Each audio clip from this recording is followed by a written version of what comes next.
जिस तरह से एजुकेशन में डीएससी बनाया है, इसी तरह से नौकरियों में भी डीएससी बनाया जाए। अन्यथा अगर ये नहीं तो हमारा जो है ना धैर्य खत्म हो चुका है। हम इस बारे में लोगों ने मैनिफेस्टो में रोजगार की भी बात की है, तो सरकार इसको विधानसभा में पास करे, नहीं तो 2024 का इलेक्शन है। डीएससी की किसी बिरादरी की कोई जिम्मेदारी नहीं है कि वो किसी प्रकार से सरकार की देखरेख करे। सर, हम महाआंदोलन करेंगे, फिर हम सड़कों पे उतरेंगे और महाआंदोलन करेंगे। ये हमारा, अगर सरकार हमें आरक्षण में कोताही बरतने का काम करेगी तो हम बड़ा आंदोलन करने के लिए भी तैयार हैं।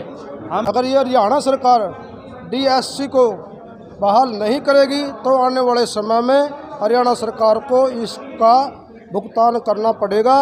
और वाल्मीकि आज काफ़ी बड़ी मीटिंग हुई और बहुत से युवा जो है लगभग स्टूडेंट देखने को मिले इस प्रोग्राम के अंदर, और आपने भी काफ़ी 2005 से इस मुहिम में संघर्ष किया है, लेकिन अभी तक जो है सरकार ने इसकी तरफ कोई ध्यान नहीं दिया। इसमें जसवंत जी, सरकार की तरफ से डीएससी को हमारा जो बहुत लंबे समय से चला था, माननीय मुख्यमंत्री मनोहर लाल जी ने वो हमें शिक्षा में दिया था, और आपके माध्यम से ही हमने खबर डाली थी कि हम पद यात्रा के माध्यम से उनका धन्यवाद करेंगे। और पिछले वर्ष 1 मार्च को हमने बहुत बड़ी संख्या में धन्यवाद भी किया था। और उस लंबे अंतराल के बाद अब डीएससी को हम रोजगार आरक्षण तक कैसे लेके जाएं, समाज में स्ट्रैटेजी तैयार कर रहे हैं। और हमें इस बात पर पूरा यकीन है, माननीय मुख्यमंत्री जी जिस प्रकार से विधानसभा में शिक्षा में डीएससी का आरक्षण पास किया है, वो रोजगार में भी इसको लागू करेंगे और विधानसभा में ही पारित करके इसका कानून बनाएंगे। तो आगे जो समाज की मुहिम ये तैयार हो रही है, ये सरकार को लेकर भी है। अगर सरकार इसको रोजगार में लागू करती है तो डीएससी की सारी जातियां सरकार का साथ देंगी, और अगर किसी प्रकार का सरकार इसमें लाने में मना करती है या सरकार इसका किसी प्रकार का बहाना बनाती है, कोई आर्गूमेंट्स देती है, तो हमें इस बात का पता है कि कुछ लोग इसमें कोर्ट का हवाला देते हैं। सरकार ने वादा किया था शिक्षा का, और शिक्षा में दिया है। सरकार ने मैनिफेस्टो में रोजगार की भी बात की है, तो सरकार इसको विधानसभा में पास करे, नहीं तो 2024 का इलेक्शन है। डीएससी की किसी बिरादरी की कोई जिम्मेदारी नहीं है कि वो किसी प्रकार से सरकार की देखरेख करेगी। आप हमें रोजगार में आरक्षण दीजिए, सरकार हमें रोजगार में आरक्षण दीजिए, हम गारंटी देते हैं कि सरकार को तीसरी बार भी सत्ता में ले आएंगे। अगर सरकार हमारा रोजगार में आरक्षण इस 2023 के अंदर 2 महीने 3 महीने में लागू नहीं करती है, तो हम किसी भी प्रकार का रुख, जैसे भी हमारा हाउस लेगा, डीएससी की एक बहुत बड़ी महापंचायत सभी बिरादरी को कले वाल्मीकि दाना की एडजेंसी का मामला नहीं है। ये 39 कास्ट आती हैं और एक बहुत बड़ा हाउस तैयार हो रहा है इसके अंदर, और इस हाउस में एक कमेटी तैयार हो रही है। कमेटी जैसा भी फैसला लेगी, पूर्ण रूप से हरियाणा में वो डीएससी समाज की तरफ से लागू होगा, चाहे सरकार के पक्ष में हो चाहे सरकार के विपक्ष में हो। सरकार लागू करती है तो सरकार का धन्यवाद, सरकार नहीं लागू करती है तो हमारी लड़ाई के लिए तैयार भी रहे। Thank you sir. यहाँ पर हुआ है, काफ़ी बड़ी मीटिंग नरवाना के अंदर हुई है और डीएससी को लेकर मीटिंग हुई थी। क्या फैसला लिया गया है, क्या आगे की प्लानिंग है, क्या रणनीति बनाई है? जसवंत पंडेला जी नमस्कार। जो आज नरवाना के अंदर डीएससी को लेकर मीटिंग थी, उसमें पूरे प्रदेश के कोने कोने से लोग पहुंचे थे, और जो रणनीति आगे की बनाई गई है कि सरकार अगर हमारी बात सही तरीके से मानती है, नरम रवैये से मानती है, तो सरकार का बहुत बहुत धन्यवाद है। अगर सरकार हमें आरक्षण में कोताही बरतने का काम करेगी तो हम बड़ा आंदोलन करने के लिए भी तैयार हैं। हम सड़कों पर आने के लिए तैयार बैठे हैं। हमारा युवा, हमारी बहन बेटी, उनका सबका धैर्य लगभग टूट चुका है कि वो एक तरह से इस आरक्षण के लिए, इस मैदान में कूदने के लिए तैयार बैठे हैं। इन मीटिंगों के माध्यम से ये समाज को चेताया जा रहा है, समाज को बताया जा रहा है कि हम एक बड़ा आंदोलन की ओर आगे बढ़ रहे हैं। धन्यवाद। जी गिल साहब, क्या आप कहना चाहोगे आज की मीटिंग को लेके और आने वाले टाइम को लेके?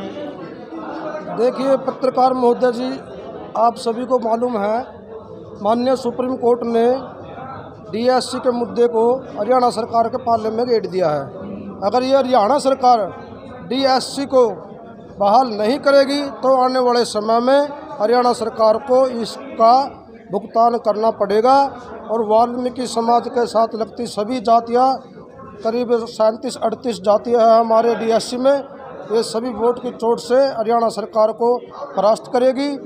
हम सड़कों पर आने के लिए तैयार हैं, हम हर प्रकार की लड़ाई लड़ने के लिए तैयार हैं, लेकिन हरियाणा सरकार को ये मालूम हो जाएगा कि 35-36 बिरादरी अगर आपके खिलाफ जाती है तो हरियाणा सरकार को ये ज़रूर पता हो जाएगा कि आपकी सरकार नहीं बनने वाली। हम उनको यहाँ से चलता कर देंगे हरियाणा में, अगर हमारे मांग पूरी नहीं की तो। धन्यवाद। अभी तक जो आपकी डिमांड है जो डीएससी की, अभी तक जो है सरकार ने नहीं मानी, अगर 2024 से पहले नहीं करती तो क्या कोई बड़ा आंदोलन भी हो सकता है? ऐसा है, हम आपके चैनल के माध्यम से आपको सूचित करते हैं कि सरकार तक अपनी बात पहुंचाना चाह रहे हैं कि एससी वर्ग में SC A और B 1994 में चौधरी भजनलाल जी ने लागू किया था और 2006 में उस टाइम तत्कालीन सरकार ने इसको तोड़ दिया। हमारी जो पॉपुलेशन है उसके हिसाब से हमारी SC में हमारी पॉपुलेशन लगभग 11% है और ए वर्ग की, और 9% B वर्ग की है, और हमारे को नौकरियों में 1 से 2% हिस्सा मिल रहा है, जबकि B वर्ग के लोगों को, जबकि उनकी पॉपुलेशन 9% और वो हिस्सेदारी 18 से 19% तक ले जाते हैं। हमारे का कोई बच्चा लगे नहीं तो कोई मतलब ही नहीं। तो इसलिए हम सरकार से प्रार्थना करते हैं कि जिस तरह से एजुकेशन में DSC बनाया है, इसी तरह से नौकरियों में भी DSC बनाया जाए। अन्यथा अगर ये नहीं तो हमारा जो है ना धैर्य खत्म हो चुका है। हम इस बारे में लोगों को संकलित कर रहे हैं, और अगर सरकार ने हमारी बात को नहीं चाहा तो हम सरकार के विरुद्ध जाएंगे। और हमने आज तक बीजेपी को वोट दिया इसी बात को लेके कि ये AB वर्ग लागू करेंगे। अगर ये नहीं करेंगे तो प्रजातंत्र का जमाना है, सिरों की गिनती होती है, वोट हमारे पास भी हैं, वोट हम भी देंगे। अगर ऐसा नहीं करते ये तो देख वही उड्डा वाला हाल होगा जो दोनों बाबू बेटा, एक सोनीपत से और एक रोहतक से मध्य में गए थे। तो खट्टर का कोई लंबा चौड़ा ब्योत नहीं है। इसलिए बीजेपी के लोगों को ये सोचना चाहिए कि हमारा जो राइट बनता है, हम ये मान के चलिए कि कोई आर्थिक वो डिमांड नहीं है, ये एक सामाजिक डिमांड है। हमारी पॉपुलेशन के हिसाब से हमें अपना हिस्सा दिया जाए, इसके अलावा हम कुछ भी नहीं कह सकते। हमारा सरकार से कोई टकराव नहीं है। सरकार हमारी बात माने, हम सरकार की बात मानेंगे। सरकार हमारी बात नहीं मानेगी तो हमारा सरकार का कोई लगा देगा नहीं है। ये अपना काम करे और हम अपना काम करेंगे। हम एक लोगों को जोड़ेंगे, SC DSC वर्ग के लोगों को, कि बीजेपी को वोट नहीं दे और आगे किसी को वोट। और हो क्या तो ये भी हो सकता है हम हर हल्के को प्रभावित करते हैं। हमारे हर हल्के में 30 से 35 और 40 हज़ार तक वोट है लगभग। हम अपने कैंडिडेट खड़ा कर देंगे। एक मीटिंग पंचायत करेगी हमारी, वो प्रत्येक हल्के में 90 के 90 हल्कों में और लोकसभा के हल्कों में अपने आदमी खड़े कर देंगे। हम अपने चाहे जीते चाहे हारे, हमें उस बात से भी कोई बात नहीं। कम से कम जो हमारा वोट, हम अपने लोगों को वोट डाल देंगे। ये भी एक तरीका है। इसलिए मैं सरकार से प्रार्थना करता हूं कि हमारी जो डिमांड है DSC वर्ग की, वो तुरंत लागू की जाए। इधर उधर के घुमाने फिराने की बात नहीं। सुप्रीम कोर्ट ने भी कह दिया है 16/4 में सरकार कोई भी अपनी ये जो भी डिप्राइड है उनको ये दे सकते हैं। ये तो मोटी मोटी बात है। एक बाप के 4 बेटे हैं तो वो बांट के लेंगे। ये थोड़े ना एक कमज़ोर है तो उसको देंगे ही नहीं। इसलिए सरकार में सोचना चाहिए कि एक कमज़ोर है, एक डीप्राइड है, एक एडवांस है, तो डीप्राइड को भी साथ ले। जब तक ये ऐसा नहीं होगा तब तक बात नहीं बनेगी। धन्यवाद साथियों।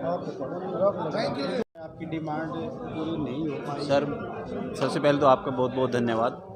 और मैं सबसे पहले हरियाणा सरकार का धन्यवाद करना चाहूँगा कि उन्होंने 10% जो हमें शिक्षा में दिया है, तो उसके लिए बहुत बहुत धन्यवाद। और मैं सरकार को ये भी चेतावनी देता हूँ कि आज जो हमारी महापंचायत हुई है DSC समाज की, युवा साथी की और बुज़ुर्गों की, उन्होंने डिसीजन लिया है कि यदि हमारा 2-3 महीने के अंदर इन्होंने DSC नौकरियों में नहीं लागू किया तो हम एक बहुत बड़ा आंदोलन खड़ा करेंगे।